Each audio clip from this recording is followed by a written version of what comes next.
মই BPF দলত মানে কাম কৰিছিলোঁ কিন্তু আমাৰ 28 নং গোসাইগাঁও বিধানসভা সমষ্টিৰ প্ৰয়াত বিধায়ক মাজেন্দ্ৰ নাৰ্জাৰী সাহেবৰ মোক খুব মানে ক্লোজ আছিলে তেখেতৰ নেতৃত্বত মই BPFত গৈছিলোঁ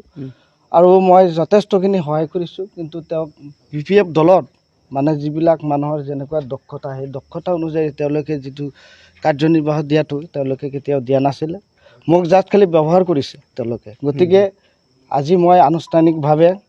আমাৰ BTRৰ চিফ মাননীয় প্ৰমোদ বড়ো ছাৰৰ ওচৰত মই আজি UPPL দলৰ আনুষ্ঠানিকভাৱে যোগদান কৰিছোঁ আৰু এই কাৰণেই কৰিছোঁ যে প্ৰমোদ বড়ো ডাঙৰীয়াৰ বিষয়ে মই আগতেও জানিছোঁ আৰু এতিয়াও মই দেখা পাই আছোঁ যে তেখেতে মাটিৰ মানুহ আৰু কাম কৰা যথেষ্ট স্পৃহা আছে আৰু BTRৰ তেখেতৰ নিচিনা এজন যুৱ নেতাৰ দৰকাৰ সেইকাৰণে তেওঁৰ হাতখন মজবুত কৰাৰ কাৰণে মই আজি আনুষ্ঠানিকভাৱে BPF দলত ত্যাগ কৰি আজি আমি UPPL দলত যোগদান কৰিছোঁ ধন্যবাদ মোক তেওঁলোকে কোনো পৰ্টফলিঅ দিয়া নাছিলে তেওঁ দিম বুলি কৈছিলে চেণ্ট্ৰেল কমিটিত যেতিয়া মেল মিটিং হৈছিলে য'ত মোক প্ৰয়োজন পৰিছিলে দৰকাৰ হৈছিলে তাতে মোক লৈ গৈছে আৰু কোনোবাই মোক মানে বিভিন্ন সময়ত বিভিন্ন মানে কি পদবীৰে তেওঁলোকে মোক সম্বোধন কৰিছিলে আৰু মই যথেষ্ট লাজ পাইছিলোঁ তেতিয়া তো আজি সেইখিনি বাদ দিয়ক আমি মোৰ আজি যিটো মনৰ আশা যাতে আমি UPPL দলত যোগদান কৰি পেলাই সেইখিনি পূৰণ কৰিব পাৰোঁ ৰাইজৰ কাৰণে যাতে আমি পূৰ্ণোদ্যমে কাম কৰিব পাৰোঁ একদম হাৰ্ড এণ্ড সোল কাম কৰিব পাৰোঁ এইখিনি কৈ মই সকলোকে ধন্যবাদ যাচিছোঁ UPPL জিন্দাবাদ আনোৱাৰ হোসেন ডাঙৰীয়াক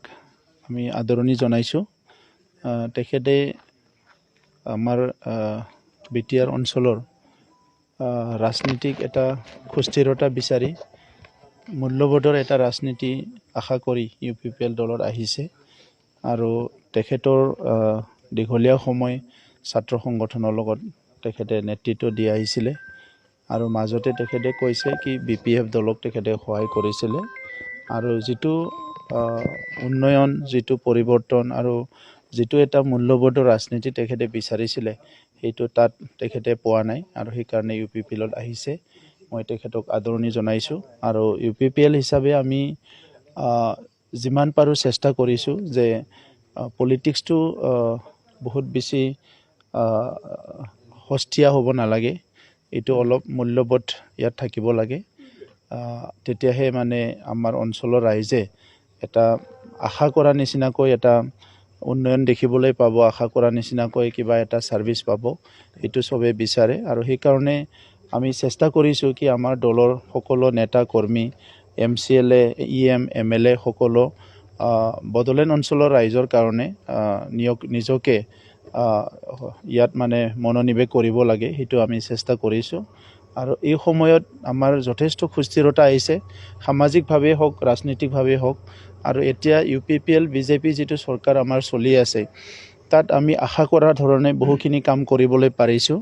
আৰু অহা 3 বছৰত আৰু অধিক আমি কাম কৰিব পাৰিম য'ত নেকি ইনফ্ৰাষ্ট্ৰাকচাৰটো আমাৰ প্ৰায়ৰিটি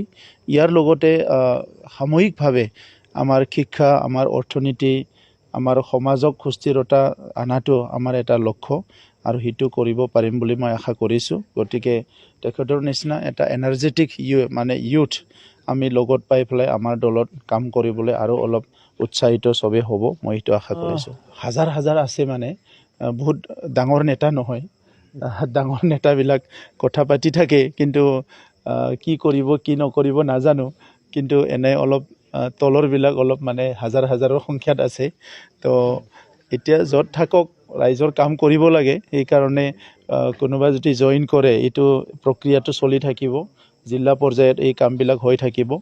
আৰু এতিয়া সকলো চাই আছে কি ভাৰত আৰু অসমৰ লগতে কাউন্সিলৰ পলিটিক্স কোন দিশে গৈ আছে আৰু বৰ্তমানৰ মই এটা পজিটিভ এটা দিশ দেখিবলৈ পাইছোঁ আমাৰ পাব্লিকে যি স্তৰে নহওক কিয় পলিটিক্সটো ভাল হোৱাটো বিচাৰে আৰু এই কাৰণে আমাৰো এটা দায়িত্ব আহি পৰিছে যে আজি ভাৰতৰ স্বাধীনতাৰ ৭৫ বছৰ পিছত যি ৰাজনীতি আমি কৰি আছোঁ সেই ৰাজনীতিটো ভাৰতবৰ্ষৰ গণতান্ত্ৰিক যিটো মৰ্যাদা বিশ্বত সেইটো বুজিহে আমি ৰাজনীতি কৰিব লাগিব তো সেইকাৰণে পৰৱৰ্তী সময়ত যদি কিবা হয় আপোনালোকে দেখিবলৈ পাব থেংক ইউ। লোকসভা নিৰ্বাচনলৈ কিবা চিন্তা চৰ্চা কৰিছে নেকি?